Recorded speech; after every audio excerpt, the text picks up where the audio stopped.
Welcome to the Prep Queen Pod. It's a Wednesday. I'm the Prep Queen, Ariel Epstein. Very excited for today's show because we've got afternoon baseball, afternoon WNBA. We've got a Major League Baseball slate for tonight and some more WNBA action. Got Steve Merrill from WagerTalk joining the show in about 10 minutes. Not only are we going through the Major League Baseball card, which get your questions ready because he's going to answer any questions you have about Major League Baseball today. We've also got him talking some NFL futures. So I'm super pumped to start talking some NFL because we all know NFL's king. I know I'm waiting for some of my stat books to come in. Once those come in, like Warren Sharp's NFL book, I know that the season is almost here. Mark Zinno going to join the show as well. Talk some more Major League Baseball with Mark. Get some Major League Baseball props. And I've got the Prop Queen edges of the day. We've got Royal Locks coming up. And some of you were upset that yesterday we didn't have a fishy line. And don't worry, today we have a very fishy line. Not only do we have a fishy line today, we have a fishy prop. I never really do that. So that's going to be interesting. I'm very interested to see if that ends up hitting. I'm going to tweet because I'm always late to do this. We are live. Steve Merrill joining the show at 5:10 p.m. for MLB and NFL. And then Mark Zinno. Okay, sorry. I always have to do this because I'm slow. For MLB card tonight. Tune in now in honor of Papa Marty. You'll see why when you tune in. Okay. So I'm starting out the show with something that means a lot to me. And I wanted to make sure to get the tweet out beforehand. And I know you guys know that I always tweet every day. Today's show is a tribute to Papa Marty, who, if anyone's been following along, Papa Marty is my ride or die. He's the reason that I got into sports. He's the reason I even know who the New York Yankees are. Papa Marty died a year ago today. And what I want to know from you guys in the chat is anybody who has someone in your life or had someone in your life who is the reason that you are involved in sports, the reason that you love sports, the reason you are watching this show, clearly because you do enjoy sports so much. There's obviously someone that must have gotten you into it. And for me, that's Papa Marty. So a year ago today, he passed away suddenly, got an infection in his leg, and within 2 weeks passed. Last time I really held his hand was watching the Yankees-Red Sox game. It was Sunday Night Baseball.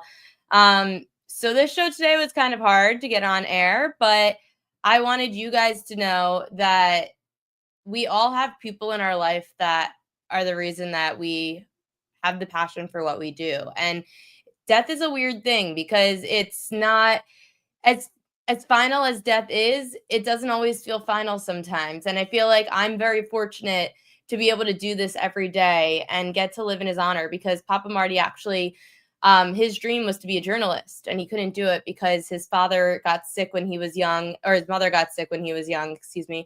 And when his mother got sick, he had to go to work. So he got out, he left college. He couldn't be a journalist anymore, and he took over and helped out with his family plumbing business. So he was a plumber. And for a man that was just a blue collar guy, a plumber in the Bronx, from the Bronx, third generation, second or third generation here. And he just grinded. And he ended up taking me to every sporting event that I ever wanted. We never missed a Yankees game that I wanted to go to. He took me to the last game at Old Yankee Stadium, made sure I saw Jeter's last game at Yankee Stadium. We never missed an opening day for over 25 years. Papa Marty is why I'm sitting in this chair, and he's the reason I do what I do every single day and live out this dream. It's funny because it all started when in 2003 he had 3 daughters, and one of them was my mom and her 2 sisters. He took them all to the World Series in 2003 to see the Marlins and the Yankees. They all fell asleep or had no interest in the game. He said, I'm never taking them again. He had season tickets, Papa Marty, in the Old Yankee Stadium every Sunday home game. Plus, he got a World Series and a playoff. He got 2 tickets to each playoff round. And it was really interesting because he decided, out of all people, not to take his son-in-laws. He decided to come take little old Ariel to the 2004 opening day. And ever since, I've been hooked and on this train. So thank you, everyone, for being part of this, because every time that you guys support the show and support the YouTube, the newsletter, whatever it is, just tuning in, it's not only supporting my dream, it's supporting the dream that I built with Papa Marty. So I appreciate all of you, and let's get to work today because we've got to make some money. Today, I know that we've got some Major League Baseball day games, and actually, I was on the newsletter this morning for the PropQueen.com. I did have a prop for 2 props in the WNBA. They went 1-1, and then I also had a prop in Major League Baseball for Adrian Hauser to go. Where was it? At Adrian Hauser under his K prop against the Blue Jays. We hit, baby. It was a 3.5, and we went under. So let's just talk about this Blue Jays trend again, because I'm going to take you to the strikeout prop spreadsheet.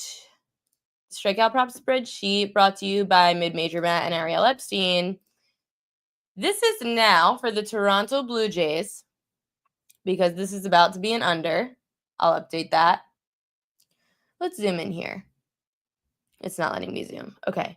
This is K props against the Blue Jays. 1, 2, 3, 4, 5, 6, 7, 8, 9, 10, 11 unders in a row for the pitchers facing the Toronto Blue Jays. What a trend we are riding. If you guys aren't riding this trend, I don't know what you're doing, because we have been talking about this for a very long time. 11 games to be exact. So we are on this great unders trend, and Adrian Hauser goes under his 3.5K prop, which you would have seen if you tuned in to the newsletter this morning at thepropqueen.com. Thank you to Casbra93. We love supporting dreams as viewers. Also sending you something about Twitch later this week. Thank you. I would love to know more about Twitch. Beautiful story. Thanks, guys. Yeah, there's more to it, but I felt like I was boring you because Shawn Michael was already telling me to get guests on the show for the NFL. Jessica Brand said it was her late father. I feel you on this one. Stats guy who loved Yankees ball. Rest in peace, Papa Marty.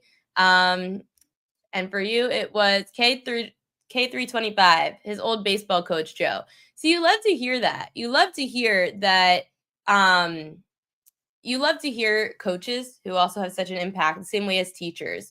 So whenever you're just coaching a Little League game, I know that there are so many people out there who had a dream of coaching and playing ball, and then they just never were able to go pro with it. You never know who you're impacting. Just like my grandpa Marty didn't know how much sending a little 5-year-old in a pink princess dress to Yankee Stadium was going to change her life forever, and start taking her to opening day every year since 2004. And Derek Jeter flying into the stands July 1st of 2004, the Yankees-Red Sox rivalry, how that was going to change my life forever. Joe Dollar, wife walked in the room and says, "You count very well." I count very well. In the Toronto spreadsheet. Got it. Jose Ramirez backing out of the All-Star game to focus on preparation for second half to suck. Listen, when you get a little bit up there in age, I understand. What I don't understand is how Major League Baseball cannot get the home run derby to be filled with better stars and better sluggers. This home run derby sucks. Last year was great. All of a sudden this year, no one wants to participate. I'm bringing on a great guest right now who knows a thing or two or a million about Major League Baseball. He handicaps it. He's great at it. He's successful. He's profitable. Let's bring on the great Steve Merrill. What's up, Steve? What's up? It's not a Saturday. It's not last call. I know. Usually it's Steve and I on Last Call on WagerTalk, and today he was nice enough to join the show. Welcome to the Prop Queen Pod. Well, speaking of coaching, I'm coaching from 6 to 8 tonight for basketball for AAU, and I realized I would be in the office until 5:30. And I meant to message you earlier in the morning, and I forgot, so I was so glad that I wasn't too late when I messaged you this afternoon. Mark Zinno was nice enough to move to the 5:30 slot so that we could slide you in here to the 5:10 slot. Awesome. Shawn Michael says, "We love Steve." What about this trend, Steve? The Toronto Blue Jays, 11 straight games. Any pitcher who faces the Blue Jays now has gone under their strikeout prop. That's crazy. I mean, that's one of the reasons the Blue Jays are in first place right now. But let's talk about the Blue Jays because I said we could talk a little midseason baseball report, and this is one of my top topics when it comes to that. The Blue Jays right now 3 games above your New York Yankees for first place in I'm the American aware. League East. No, but I got good news for you. On the Okay, I'm season, listening. the Yankees are plus 102 net runs. The Blue Jays are plus 20. The Rays and Red Sox are plus 63 and 47. I mean, this is insane. So you're saying Toronto, the Jays are overachieving? yes, big time. And they're 22 and 23 on the road. They're 26 and 24 against winning teams. The Yankees have the 3rd best run differential in all of baseball. Astros are plus 112, Cubs plus 119, Yankees 102, Dodgers are only plus 67. So the Yankees are fine. Everything's okay. Got back on track last night, as you know. And one thing I pointed out, I used the over in a free play video, WagerTalk TV yesterday for that game. Which is crazy because the under was 12-0. Well, but the over is now 9 straight for your Yankees. They'd gone under 7 straight, and now they've gone over 9 games in a row. And they'd lost 6 in a row until last night, and every game had gone over the total for total runs.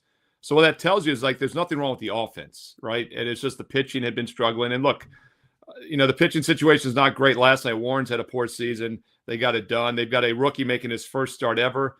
I didn't look up the correct pronunciation. I think it's Schittler. I didn't want to swear here on the Prop Queen show. I know. I was too scared to say the name too, and I looked it up. I'm pretty sure that's how you pronounce it. And he was mediocre at AAA. He pitched like 240 innings in the minors, so it's not like he's a savior coming up tonight. I like the over again in this game. I did a free play video over it, used it earlier. But I like the Yankees also. I think this is the buy sign with New York. And as I mentioned earlier, a really good team, 3rd best run differential in the league, which means theoretically they should have the 3rd best record in all of baseball. I think they're due to break out here. What's interesting about that Yankees line, Steve, is I saw the line move in favor of the Yankees, which shocked me when you see a pitcher making his debut. I actually like it for that reason, though, Ariel. A lot of these young pitchers, they don't have as many notes on them. They're unfamiliar. I think they have a bit of an edge early on, and you see this in baseball.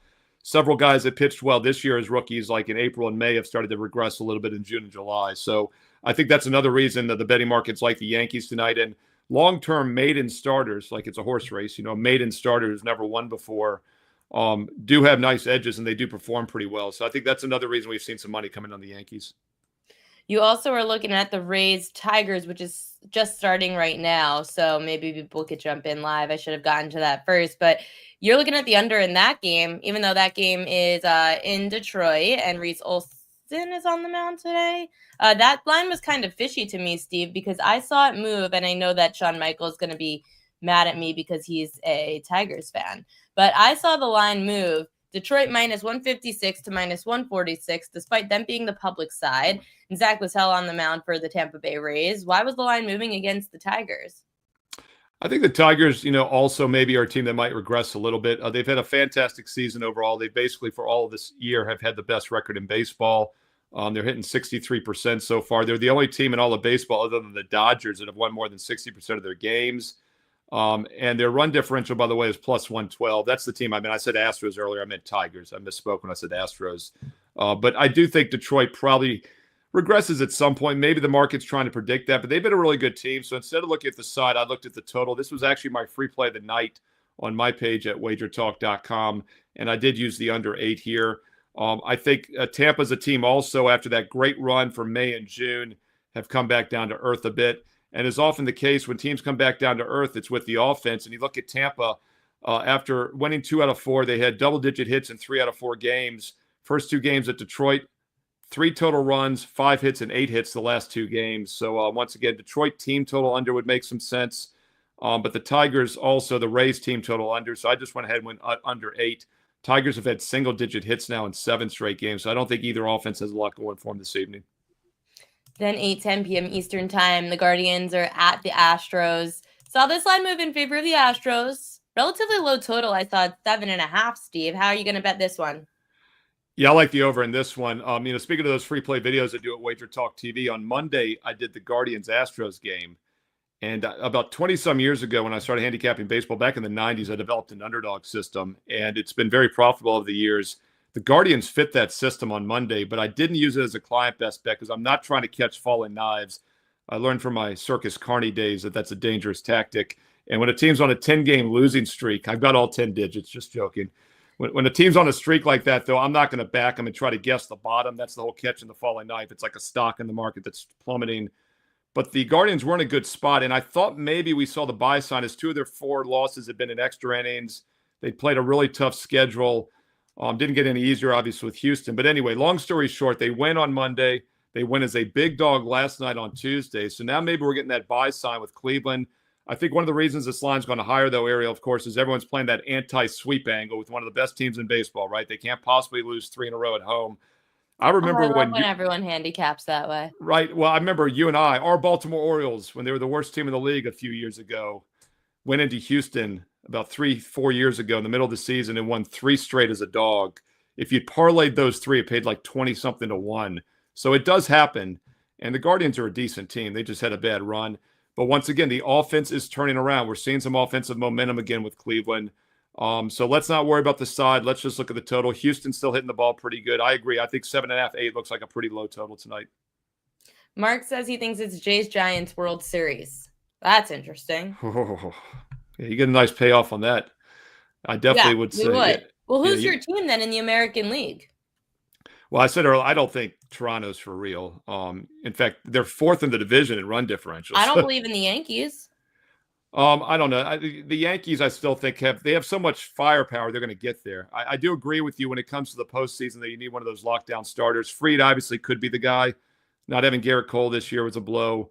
But postseason baseball is so different than the regular season. So you have to take 2 segments. So you got to look who can make the playoffs. And nowadays more teams make it. But, realistically, you probably got to win your division. Otherwise, you're kind of in a one-and-done scenario. It comes down to game 163, which is very difficult to predict. And then you got to have some pitchers. And that's the thing with the Dodgers. They're loaded offensively from top to bottom, but they don't necessarily have like the best starting pitchers in baseball. I think they're vulnerable for that reason. I talked about Detroit earlier. Detroit's in a really good spot now, 4 games up in the division. They probably are going to win that division. They're the only team with a positive run differential. I know Kansas City's only 4 games back. Minnesota's 4 games back. But they're over 120 net runs behind the Tigers this year. So I think Detroit's going to pull ahead. And Scooble's been the best pitcher without a doubt. In fact, if you look at wins above replacement, he's the only pitcher, I believe, in the entire top 10 in MLB this year that's a pitcher. Everybody else, a position player. That's how dominant he's been. You're getting him games 1 and 4, in every series maybe. They're going to be a tough team. It doesn't feel like the Tigers could win it quite yet because they were so bad in recent years. But that's a team that I think has a pretty easy path to the division title, and they have probably the best pitcher in baseball. So if I had to make a pick right now, I'd say Detroit. Houston's got the best record. I haven't checked the last 2 nights, but I know going into that Cleveland series, they had the best record in baseball since June 1st. Their division's very manageable as well. They've obviously got the championship pedigree. I think Houston and Detroit are the 2 teams in the AL probably to beat. Obviously, the Dodgers are dangerous. And the Cubs right now, it's like they're kind of like the Tigers. You don't feel like they've gotten that much better, but Cubs are really good this year. Best run differential in all of baseball, ahead of Detroit even. So I'll say Dodgers, Cubs, Tigers, Astros for my AL and NLCS. Wait, say that. You said Tigers? So Tigers, Astros against the winner of Cubs, Dodgers. That would be the World Series. No love for the Phillies?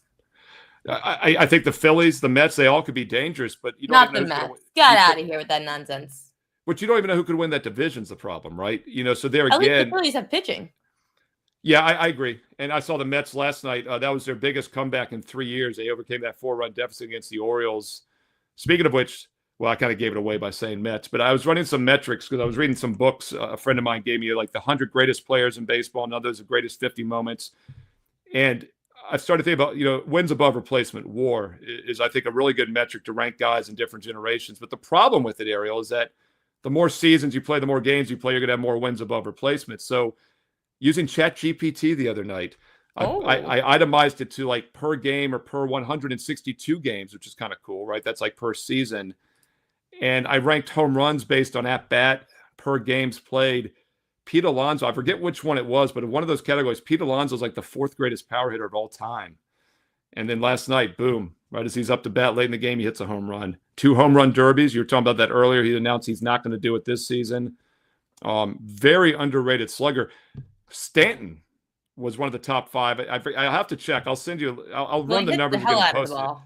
Yeah, it was either per game played or per at bat, but Stanton's like one of the top 5 home run hitters of all times.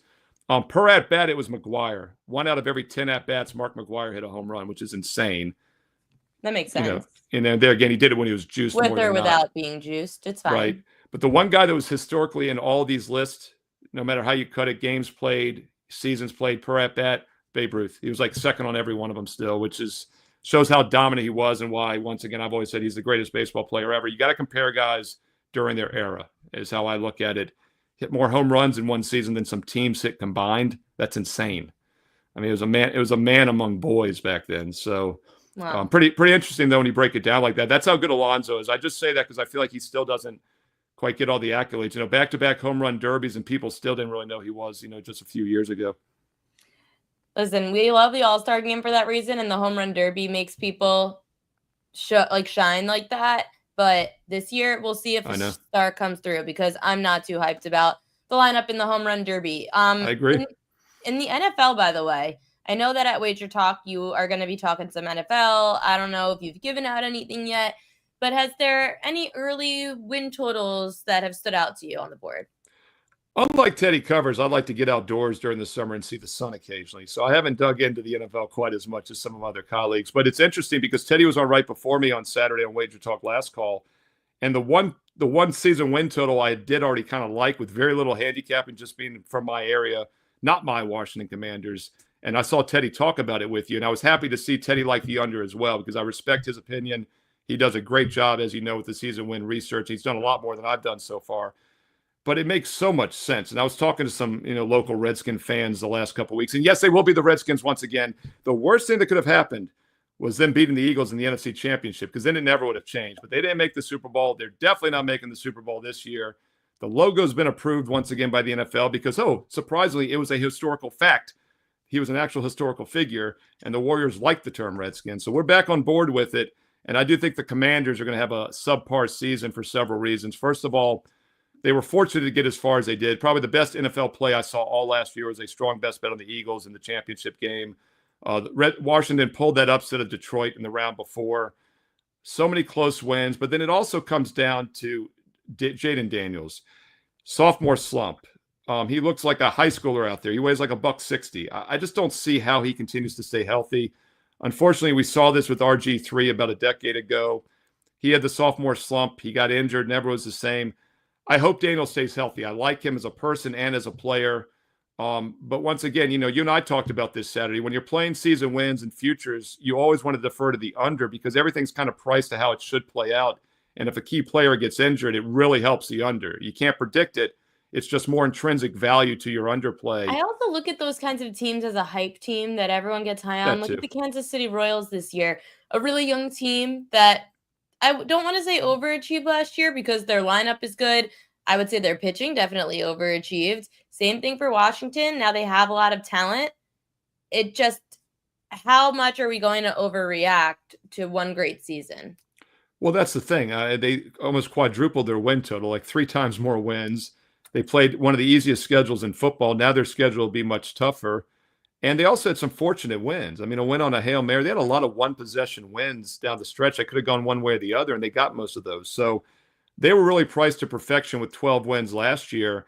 And I just think they're the type of team that regresses. And talking about teams that regress, we always talk about fade the Super Bowl winner. And I know you guys talked about that last week as well.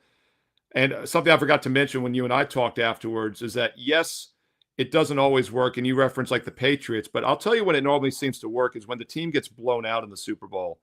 And the Patriots never really got blown out in those losses. They were still a good team. They came back the next season. The Eagles, the Chiefs in recent years have done that. Vice versa. Kansas City got blown out in that game. And now the O-line was banged up. It was hurt. The receiving core was thin. I know they've made some adjustments in those positions, but if they haven't really fixed those 2 spots, I could see Kansas City regressing as well. And look, Mahomes stays healthy year after year, but once again, intrinsic value with the under, right? Because if either of these quarterbacks go down, Daniels or Mahomes, these teams are half as good as they are right now. So I'd be careful with Kansas City. Washington, I definitely like the under. I'm leaning under Kansas City for some of those reasons as well. I lean under Kansas City. I just can't imagine Sorry, I'm not going to say can't imagine. I'm a little distracted because my dog woke up and I decided, Marley, stop with the pillow. I decided to leave her out of the crate, which I always end up regretting because she was sleeping and she looked so peaceful. And now she woke up. So I'm going to have to let, in the next 5 minutes, Mark run the show for a little bit because I'm going to need to put this girl in her crate. Marley, stop eating the pillow. This might be some good TV right here. Just What? turn the camera over on her eating the pillow. You got double your viewership there. You'll get all the pet lovers in. I know, and now I'm going to have a destroyed living room. I do this all the time. It's massively regret that I let Marley. I trust her, and I shouldn't trust her. I have trust. People have trust issues. I overly trust who I shouldn't, and that includes Marley. Marley, come here. You want a cookie? Come get a cookie. She was playing possum. She was never asleep. She was just lulling you to believe she was asleep. She was asleep for 25 minutes, and then that was the end. She got all excited about the NFL. But I did a whole trend where I looked at Super Bowl runner-ups in the last 15 years, and the only one that went over his win total after being a Super Bowl runner-up was Tom Brady. And I've done that research too, Ariel. I agree with you. How many more years are we going to do this thing? Yeah, I've run that back too, and like I said earlier, these teams make it, but the majority of them don't. The majority don't even make the playoffs the next season, which tells you how much they underachieve. And then, like I said, you put that filter in, like it wasn't like a close loss or a quality loss, or like you just said, just eliminate the fact if it wasn't Tom Brady, and it works. And it makes a lot of sense why it works. It's the same, and you could say it about the Commanders, right? They made the NFC title game and lost. I think it's the same situation there. They were fortunate to get that far. And a lot of times, teams that make the Super Bowl, everything goes right for them. They were priced to perfection, no injuries. And then the following year, their schedule's tougher. Teams don't overlook them. And once again, boom, you've got that same situation where you're getting value fading them. So I think the Commanders fading them off the NFC title loss is the same thing as fading the Chiefs off the Super Bowl loss. And yes, Andy Reid is a great coach, but they're going to be priced pretty heavily again. They're a public team. Commanders, Chiefs are two teams to the under that I took a quick look at in the NFL. And I know Ariel wants comments on X. She wants them on the live show. Comment in. What do you think? Agree, disagree? Some other play on teams. I saw Andy and Dan Alexander today on WagerTalk today broke down the Dolphins 8.5. And Andy said right away, I can't bet the Dolphins futures. But he said right away what you said last week. He goes, Dan, is this as simple as just predicting if Tua stays healthy or not? And I was like, boom. That's how I feel, right? It's like, why even waste time on that total? Because unless you're playing the under.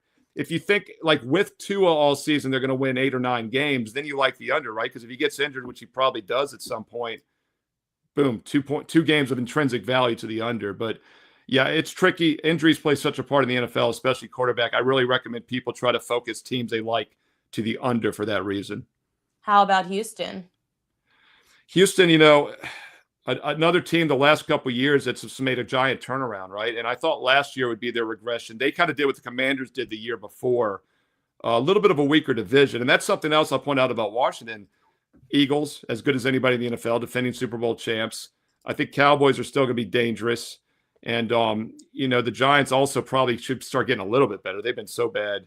Oh, by the way, survivor picks in week 1. I love what you said last week as well about, avoiding the Bengals in week 1 last year. It was one of the chalkiest NFL first 2 months in history, yet most people were still out of their survivor pools after like weeks 3 or 4 because Detroit went down like the 3rd or 4th week. And the Bengals, like you said, to New England, like 70% were out in the first week. And then it was all chalk every other week. So like the 9 or 10 people left out of 1,000 went all the way to like round 15 because of that. But you really don't want to play the biggest favorite. Because he didn't listen to me, and I forget what we lost on last year, but I told him it's a fishy line. He said he liked it, and I overrided him the week before, and he took it anyway. Yeah, you really have to kind of use a lot of game theory and almost play your second favorite pick every week. And then you kind of hope that the big favorite goes down in week 1. And don't forget, I've said this for 20-some years. Week 1, I used to say it was week 5 of the preseason. Now we don't even have 4 weeks in the preseason, right? We only have 3. And the starters play less than ever. So, I mean, week 1 of the NFL regular season is like week 2 or 3 in the preseason now. I mean, at best. Yeah, so you're going to get some random results. So, yeah, you really do not want to play. I don't say play the other side. You just don't play that game, right? And then you kind of intrinsically have value on the Patriots. If they win, you're going to knock out 70% of your competition. It's a free roll. And it's a great way to. The reason I bring that up, Ariel, is because when I was looking, I think the Eagles are like a 7.5 point favorite over Dallas in week 1 at Philly. And, yes, the Eagles are the better team, but that's one of those games where, like, Dallas, are they good enough to maybe pull the upset? Division rival. Got to figure a lot of people are going to be on Philly. Plus, there's other times in the year we could use Philly as a bigger favorite, right? That's the other you got to factor in also. It's like you can only use them once in most contests. Yeah, early in the season is the best opportunity for using those B and C and Z tier teams. Wait, before I let you go, because I got to get to Zinno, Carolina over 6.5. Thoughts? Yeah, everyone's big on Carolina. The Saints are supposed to be really bad. They'll play them twice, obviously, in division. I actually heard Andy and Dan break this one down a few weeks ago. It was the same day I was on WagerTalk. I think it was a Thursday. I'll be on, by the way, tomorrow on Thursday, and they'll do another game maybe. I do think Carolina's improved this year, but boy, asking them to get to 7 wins or more, kind of priced to perfection. So a team that I think we'll find value with on a weekly basis, but I'm not sure there's much left there with the over. Steve Merrill, make sure to go check him out over at WagerTalk, and I'm sure I will see him on Last Call next week. But this week he's hosting Last Call in my place. I will be Ariel Epstein this Saturday from 11 a.m. to noon Eastern. Check it out. Make sure to check him out all over the WagerTalk platform. Steve, good luck tonight. Thanks again for hopping on. Thanks, Ariel. Great seeing you. I love how some of you. Bye, Steve. I love how Chauncey realized my transition. I threw Marley in the crate while Steve was talking about the Kansas City Chiefs and their under win total. I threw her right in. I was like, let's go. Done. Done with trusting you. Trust issues continue. Marley continues to fail every test that I put her through. I hope my pillow's okay. It might be ripped to shreds. It's okay. As long as I bring on profitable guests, then we will be able to buy the pillow back. And that's why this next guest is coming on the show. He knows a thing or two about rambunctious children. Let's bring him on. Mark Zinno. Welcome to the show. Yeah, rambunctious children. Labeling me with profitable is also scary. Now, you drinking Pinot Grigio on the show? You drinking wine in that? No, I just put this wine glass has a queen. My friend got this for me for my birthday. And it's the thing is, a wine glass has like a lot more like girth, so it fits a lot more water in it as opposed to my actual water glasses. I feel like my actual water glasses give me 1 sip of water. Okay, fair enough. I just you're not the first person that thought I drink wine during the show, which also wouldn't be out of character. I'm considering having wine tonight for Papa Marty or not, but I can't tell. By the way, you saw the Yankees DFA'd LeMahieu about time. I need your agreement on this, because I went nuts on Twitter on this. In this series against the Mets, after Weaver gave up the go-ahead home run, and Jason Dominguez hit 2 home runs in, he's up in the 9th inning. Nobody is on. There are 2 outs. Aaron Judge is on deck. If he gets on, Aaron Judge can't be walked because you put the tying run on second base. We agree? Okay. 3-1 count to Dominguez. Would you let him swing there? No. What the hell was he swinging at? What the hell? I mean, it was ball 4, by the way. But the idea is to get the greatest hitter on the planet up to the plate. And if you're Jason Dominguez, I don't care if you hit 4 home runs in a game. You absolutely cannot swing in that spot with the best home run hitter on the planet sitting behind you. That's the guy paid, and it was a ball, Joseph Rodriguez, 100%. It was ball 4. That's how unfundamentally sound this team is. Ariel, they get no more of my time, no more of my energy. I'm done. I despise. I'd rather root for Hamas than the Yankees at this point. Oh my goodness, wow, that is intense. This is where I laugh at Yankees fans, because everyone was calling for Aaron Boone to get fired, and then the Yankees put up like a 10 spot yesterday. Yeah, it's never gonna happen. I mean, he's got pictures somewhere of Steinbrenner doing something. It's never going to happen. I mean, like, I said this too, like, I was just on ESPN and Jeff Passan and I were having a conversation. I'm like, part of me wants the Yankees to keep losing and miss the postseason because it might be the only thing that sparks change. And he's like, you can't be a fan and wish your team misses the postseason. I said, I'm not wishing it to happen, but the alternative, if they don't keep winning and they lose and miss the postseason, maybe something will change. I mean, it's a poorly constructed team, a poorly constructed roster. And unfortunately, the Yankees are in a very weak American League right now. They're going to probably make the playoffs. Not sure how far they'll go. No. They do need to make some changes. The Cole injury obviously was huge. The fundamentals are the big thing. That's exactly how they lost the World Series last year. But what is changing in Major League Baseball, because the Yankees don't make changes, but in Major League Baseball, The All-Star game next year is going to use robot umps, which might be how we see the future. I haven't even gotten to this in the show yet, Mark. I don't like robot umps. Do you?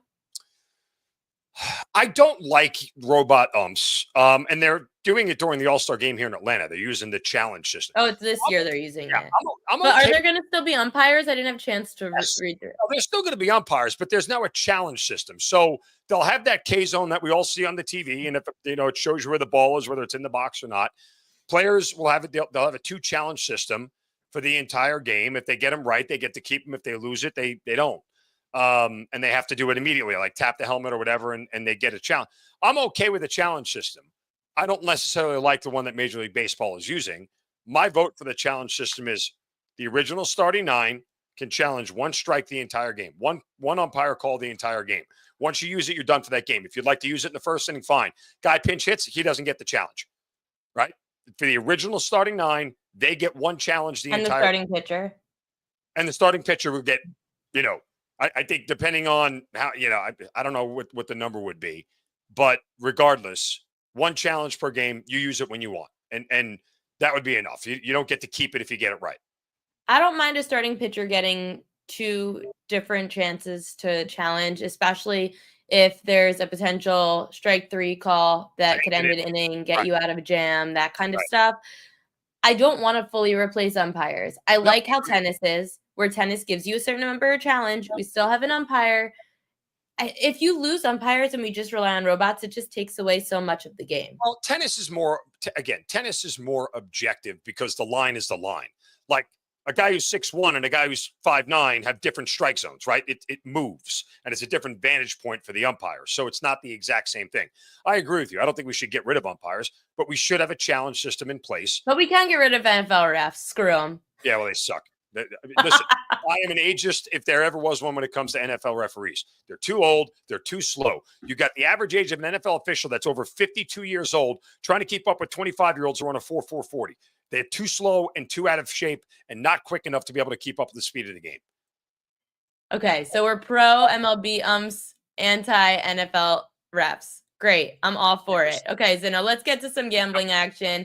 You and Steve Merrill both are looking at this Astros game tonight. So you've got the Astros hosting the Guardians. Why are you going Astros money line?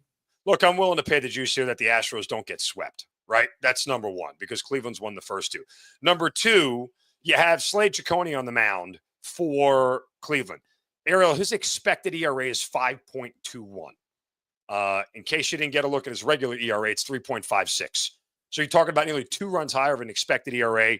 He's bottom 5% or bottom 1% in Major League Baseball in hard hit rate. His expected on base percentages through the roof. I mean, he's got bad numbers and he's kind of been getting by. I know this is an Astros lineup that kind of makes you queasy a little bit, but I got to trust the fact that they're at home and they'll finally snap out of this and score some runs here. Not that they haven't in this game, but their pitching hasn't really taken care of them. Oh, by the way, Cleveland, 6th worst in Major League Baseball since June 1st against left-handed pitching. Batting average OPS and WRC plus. They're facing left-handed Brandon Walker. So we'll lay the juice here with the Astros on the money line. We are on the same page when it comes to the Reds-Marlins game. I'm going to talk about it a little bit later with hitting Sandy Alcantara. It's the Reds getting Alcantara. The Reds are at home. They're laying minus 138 last I saw. Team total over 4.5. Your play. Why? Well, look, I went back and forth between just taking the Reds, first 5 and laying a half run, or kind of looked at a bunch of different ways. The problem is that all of a sudden the Marlins hit the hell out of the ball on the road. Like, I don't know when this happened. It really basically started since June 1st. And I don't want to play against a Marlins team right now that I know offensively has gotten to a lot of good pitchers over the course of the past month on the road. I know Andrew Abbott's been great. He was just named to the All-Star game. It just feels like the perfect time for Andrew Abbott. Hey, I'm an All-Star, to lay a fat, disgusting start getting into the All-Star break here. So I just said, let's just take Sandy Alcantara's 9.4 road ERA and hope the Reds snap out of it offensively after scoring just 3 runs over the first 2 games that they get to him here. And you got a little bit of an average to below average bullpen here. I know we might only get 8 at-bats, which kind of scares me a little bit, but I figured it was the best way out here to play this game and take the Reds team total over 4.5. Kansas City, Pittsburgh, first 5 under, 4.5. Mr. Bailey Falter, the lefty on the mound for the Pirates, up against another lefty for the Royals, Chris Bubich. These are two pitchers that, Mark, anyone who looked at it 2 years ago would have said, what the hell? How are you taking an under on these two? Yet, Falter, he's hit or miss, and I do have actually some positive props on Falter that I'll talk about later. But Chris Bubich is having probably the best season of his career. First 5 under, 4.5. I assume it has to do, obviously, with Falter and Bubich's success. Yeah, I mean, look, there's some jeopardy. There's some jeopardy here with Bailey Falter, right? Because the Royals actually over the course of the last month have hit left-handed pitching decently well. But this is still the lowest scoring team in Major League Baseball at home this year. They busted out for 9 runs in the opener and then backed it up last night with a, offensive level of impotence that, we're used to seeing, particularly in the first. It was 2-1 after 5 last night. So I'm playing against the fact that the Royals, or playing into the fact that the Royals offense still will be bad at home, and Falter doesn't necessarily have to be perfect. He's just got to give up 3 or less, I think, and that should be it. Pirates can't hit left-handed pitching on the road at all this year. Bottom 2 or 3 batting average, OPS and WRC plus, and plus Bubich with how good he's been and his K rate at this point in time. And the Pirates, not necessarily a high K rate team against lefties on the road, but good enough where I feel, they are top 10 in K rate against lefties on the road this year, but I feel good enough that Bubich can keep them in check here, that will stay under again tonight in the first 5. I can't believe that you come on this show. You don't give out anything Braves because you already got too much crap for giving out any kind of Braves props. That's fine. No Strider either. No Strider. But you give out a play against the Yankees. I know that you came on this show very mad at the Yankees, but come on. Now you come on the show and you're going to fade them? Ariel, but come on. This is just a price play. I woke up this morning and looked at the Yankees line with Cam Schittler as the starting pitcher, a guy who's never thrown a pitch in the majors, and the Yankees are a 160 favorite. That's a nuts number. Minus 120, minus 125. Okay, it's the Yankees. They're home. I get it. The lineup, Judge, short porch, all these narratives that would play into the Yankees being a favorite here, especially with Logan Evans on the mound for Seattle. But not only this, it's Cam Schittler against one of the best road lineups in all of baseball. It's not like Seattle doesn't hit, and they're top 3 batting average, OPS and WRC plus on the road this year. So you're telling me a guy who's never thrown a pitch in anger is a nearly $1.50, is over $1.50. That's what makes it fishy to me, Mark. There was no way I was laying 160 with the Yankees. And here's the thing, me, I always, game script wise, if I can cut it in half, I will. Look, if Schittler's on and the Mariners aren't hitting, guess what? They're not going to win the game anyway. If this kid shuts them out for 5-6 innings, then they got 3 at-bats against a pretty decent Yankees bullpen, depending on how bad Boone screws it up 9 in and 9 out, or whether he's actually bringing a guy with a broken leg into the game. Did you see that? Mark Leiter has a broken leg. He made 4 outings on a broken leg. 2 of them led directly to a loss. Good job, Yanks. Way to go. Anyway, guy said, hey, my leg hurts. You might want to just go get an x-ray. There's like a machine in the back of the clubhouse that takes the x-ray right on the spot. But, what do I know? You make $750 billion a year from the Yes Network. I could go on. Anyway, back to the game tonight. So point simply is that if Schittler is shutting the Mariners down, I don't think they win the game anyway. So I don't need to worry about them, coming back against the Yankees bullpen per se. And if the Yankees are that out far in front, is there a window where the Yankees are up 2-0 after 5? Sure, there is. I think that's reality.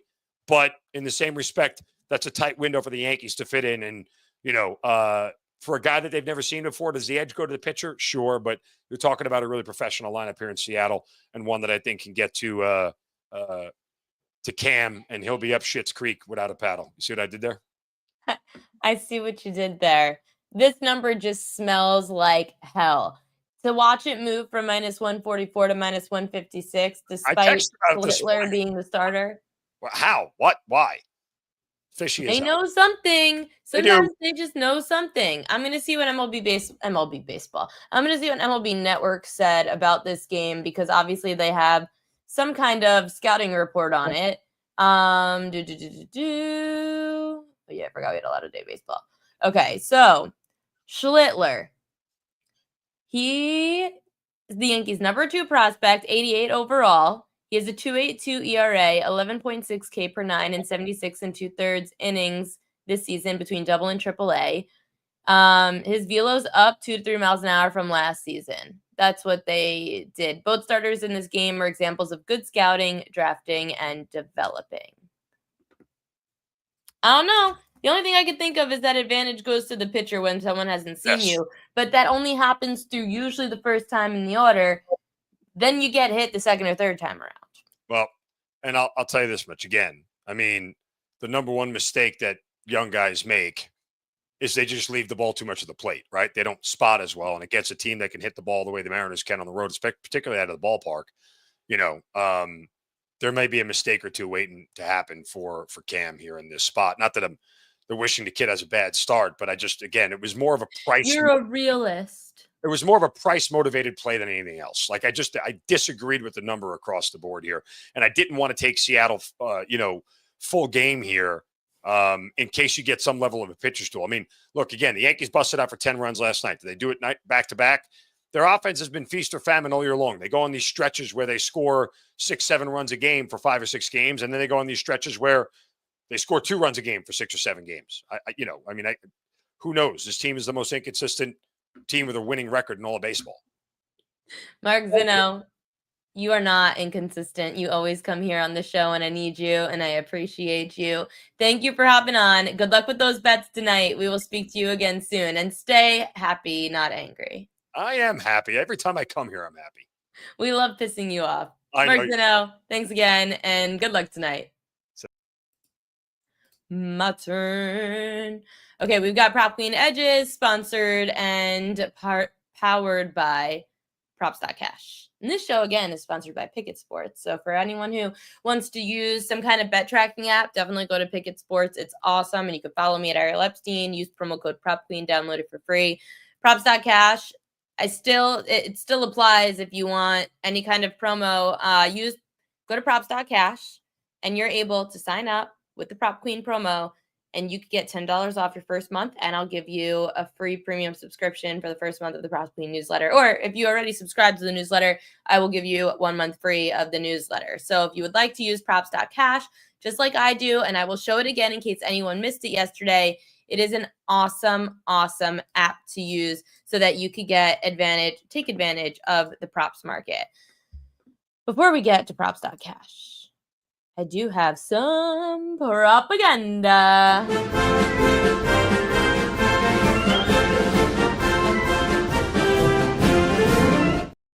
These are your most bet on props today, according to BetMGM. Luis Arraez over 1.5 total bases. Eric Lauer over 4.5 Ks. That already happened. Shohei Ohtani, a home run. That already happened that game. Aaron Judge and Riley Green also to hit home runs. So if there are any on this list that you disagree with, then you know to fade them. I could show you guys. I'll take this off the screen. We could look at, let me see, Luis Arraez. I'm going to go to Props.Cash right now. Luis Arraez.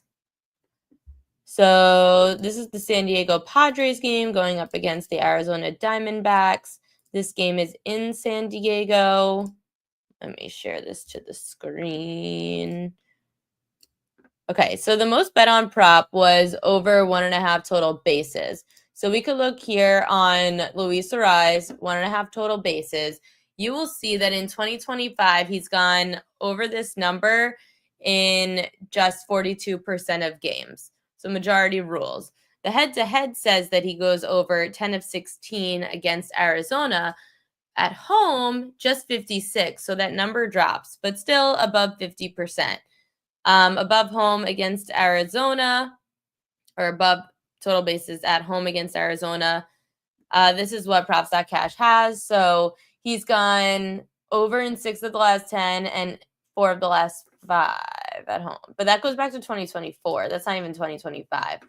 And then against the righty starter, 33% at home this year. So it really doesn't hit that often. So if you look at Props.Cash, you will see that Luis Arraez over 1.5 total bases really doesn't happen that often when he's at home against a right-handed starter. And now this isn't letting me add to stage. There we go. See? 33% of the time. we're fading the public. And then, of course, home run props. You know that I hate them. But I know you guys like Randy Arozarena because he's very good at Yankee Stadium. Well, that's not my problem. I know that, again, people liked fishy lines. Yes. You know what? I'm going to stick to the Props.Cash script for now. Let's go with some oh my God, I keep doing that. Hitter-pitcher matchups to look at today. These are the players that have really good matchups against the starting pitcher, like historically in their career. And these are the numbers that, so I'm going to tell you what Props.Cash says. Props.Cash says for Jake Cronenworth, the best prop for him tonight against Brandon Pfaadt, who's hitting .438 against him. You could get him for just hitting a single at plus 105. Cronenworth's at least had a single in 78% of games against the Diamondbacks at home and 4 of his last 5 home games overall. Hits in total bases was just too juiced. Luis Arraez is hitting .625 with a double against Pfaadt. I don't like to lay minus 150 or more, but at minus 155, you could go over 1.5 hits, runs, and RBI for Luis Arraez. It's hit in 59% of Arraez's home games in 8 of the last 10. Against Arizona, Arraez has gone over this prop in 69% of games in his career. So if you want to lay minus 155 hits, runs, and RBI for Luis Arraez, go right for it. Marcus Semien, he's 4 for 8 with 2 homers against Kyle Hendricks. Now, Simeon's had a lot of success at Angels Stadium, which is kind of crazy. He's gone over his hits, runs, and RBI, Semien, in 88% of games in LA, which is why his hits, runs, and RBI is at minus 140. Simeon's hitting .286 in his career, averaging 2.8 hits, runs, and RBI at Angel Stadium in his career. That's nuts. Wilson Contreras, he is great against Mackenzie Gore, hitting .615 with 2 doubles and a homer. Contreras over his hits, runs, and RBI is minus 125. He's gone over it in 54% of his home games this year. Against the Nationals, he's hit the over in 73% of games. He's hitting lefty batters better than righties, hitting .277. Contreras, to get even more specific. So I'm going to I'll Props.Cash this. So let's share the screen again because this is more of a visual thing. So hopefully you guys could see it. Wilson Contreras. So you could get Wilson Contreras at home at night versus a lefty. And you will see that he's averaging 2.6 hits, runs, and RBI going over in 7 of 11 games when he is, here's hits, runs, and RBI. So look at how much green this is. 7 of 11 games, averaging 2.6 hits, runs, and RBI. 100%, so just one of the one, but 80% of his last 5, 70% of his last 10, 70% of Contreras' last 20, and 70% of the time in 2024 when Contreras is home against the lefty at night. He's going over his hits, runs, and RBI, and that's just priced at minus 115. So these are the different categories that Props.Cash allows you to use, which is awesome. So if you, again, sign up for Props.Cash, you get $10 off using promo code PropQueen. Gavin Lux plus a home run. You guys know I don't really like home run props. I don't love them. Not for me. Hitter props that Props.Cash also liked. CJ Abrams over his hits, runs, and RBI. Again, this is such a great market. It always has some value. He's hitting .320 on the road, which explains why he's gone over this prop 65% of the time on the road and 9 of the last 10. Abrams is 3 for 6 in his career against the Card starter, Andre Palante. He's gone over 1.5 hits, runs, and RBI in all 3 games in St. Louis at night in his career, Abrams. James McCann, this one I like the best over his half a hit, run, and RBI. McCann's gone over this in 83% of games this season and both on the road. He's faced the Padres twice, went over this number in both games as well. And McCann's done great against right-handed hitters, hitting .400 and hitting this over in all 5 games. You guys know I love strikeout props, but I've ventured outside of the market, going to outs and earn run and hits props thanks to Props.Cash. I loved, I know that in the last 2 days now, we have hit under on hits props. Let's start with Sandy Alcantara, though, because I know that me and a few of the guests had some of the same opinions on Sandy Alcantara getting potentially rocked by the Cincinnati Reds. Alcantara's gone under 17.5 outs in 3 of 4 road starts at night, 5 of 7 road starts this year. The Reds allow starters to average about 15 outs per game, with 56% of the last 20 starters going under their outs prop. As for Alcantara's earned runs, he's allowed at least 3 runs in 86% of games this season. 6 of the last 10 pitchers to start in Cincinnati against the Reds went over 2.5 earned runs. And lastly, another hits prop, under 5.5 hits allowed by Bailey Falter. Falter's gone under 5.5 hits allowed in 14 of 18 games this season and 4 straight on the road. The Royals are averaging 1 less hit per game at home. 62% of the last 20 starters to face the Royals have gone under 5.5 hits. These are the Props.Cash top 3 pitcher props of the night that I cross-reference, of course. I don't just rely solely on Props.Cash. I go with my own info. You can see it on the PropQueen.com website as well, on the premium prop spreadsheet, which kind of like gives you both sides because we keep track of all the starting pitchers on the spreadsheet that premium subscribers have access to. And then I also cross-correlate it with the Props.Cash info. Sandy Alcantara has a road ERA of 10. Yeah. The props were fire last night. Thanks, Jamie in 34. That's what's great about Props.Cash. It's helpful. But like you guys know, strikeout props, that's my bread and butter. And I love me some strikeout props. This is all on the strikeout prop spreadsheet.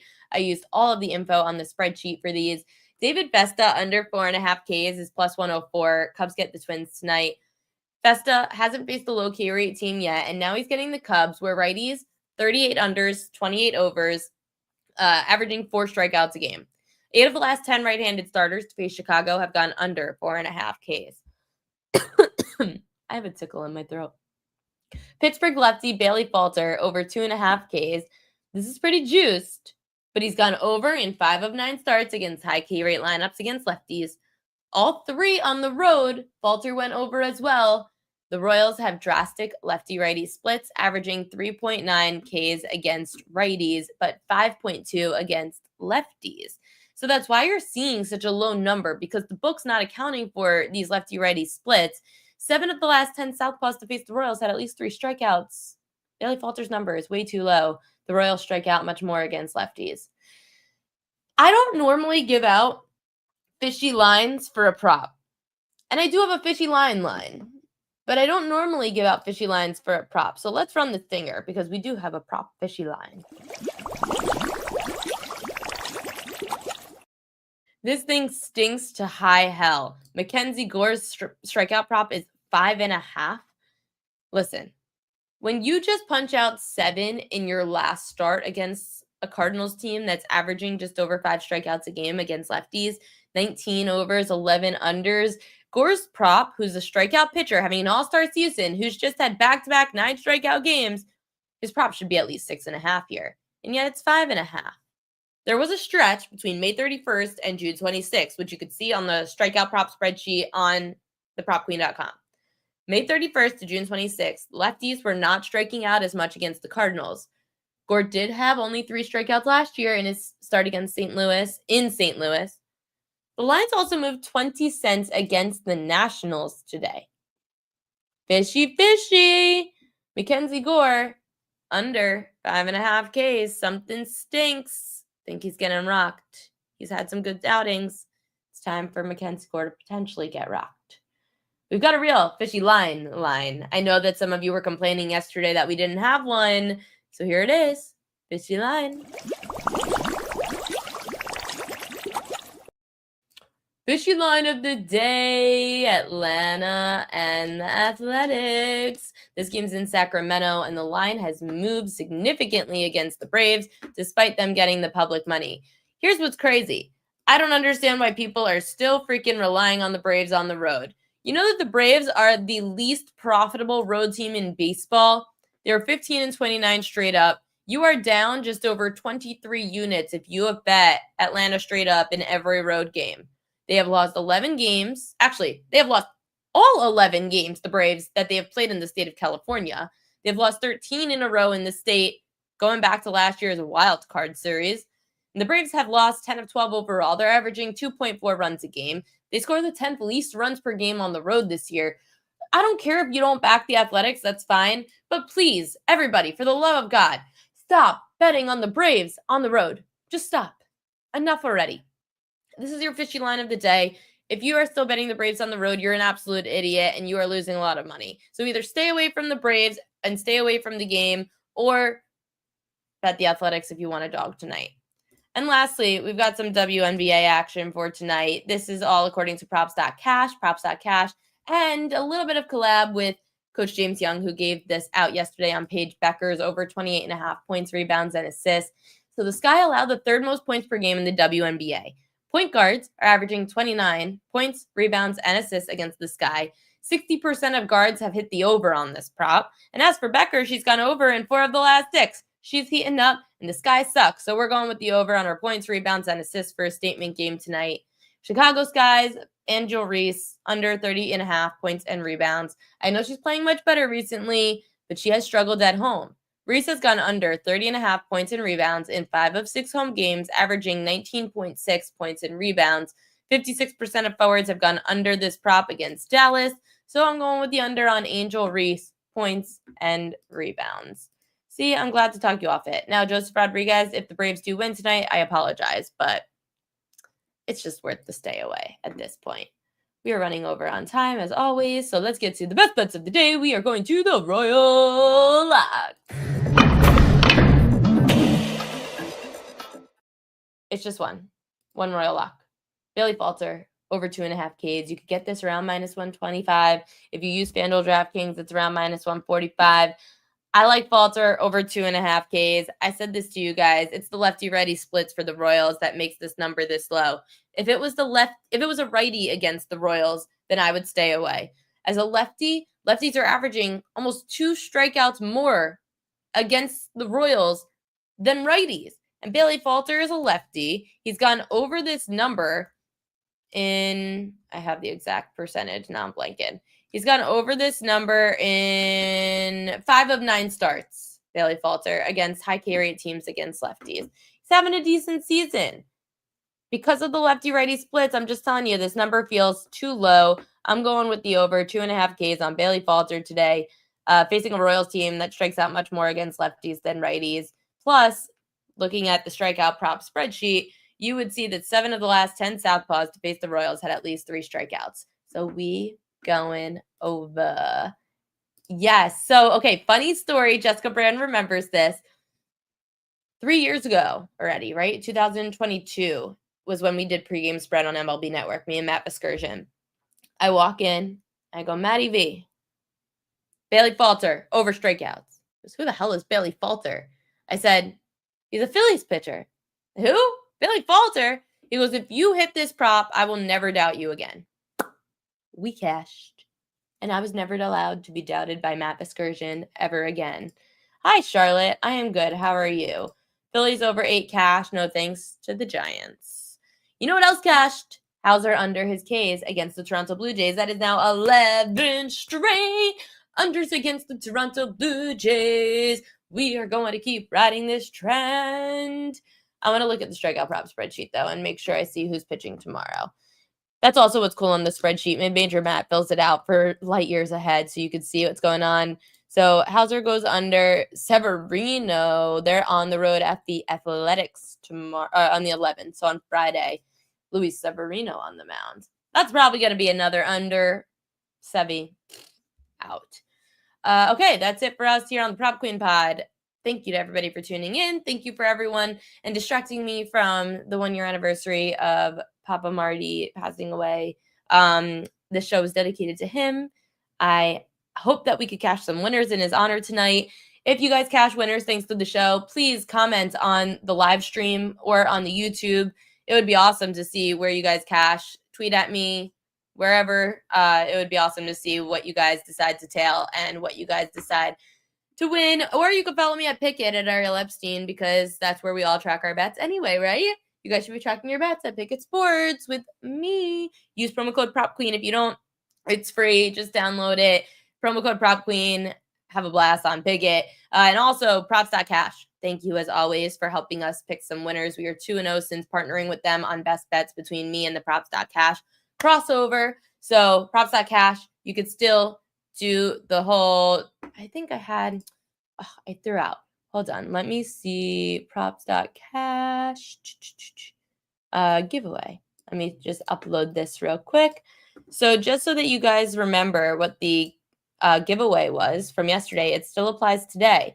If you, like you saw, Props.Cash, for everyone that was tuning in when I was showing you all of the different charts, showing you all the different trends in prop betting, you could go to Props.Cash, you use promo code PropQueen, you're able to get $10 off your first month at Props.Cash. You also will get a free month premium subscription to the Prop Queen newsletter. Even if you're already a Prop Queen newsletter premium subscriber, if you sign up for Props.Cash, I will give you your next month free. What's great, Props.Cash also has some NFL futures for props. So you could look at the NFL futures props market as well, which is going to be super helpful because there's a lot of like trending tangible numbers that are going to be super helpful for us. I'm going to go through NFL futures once I get Warren Sharp's book. He's sending it to me. I'm super pumped to get that.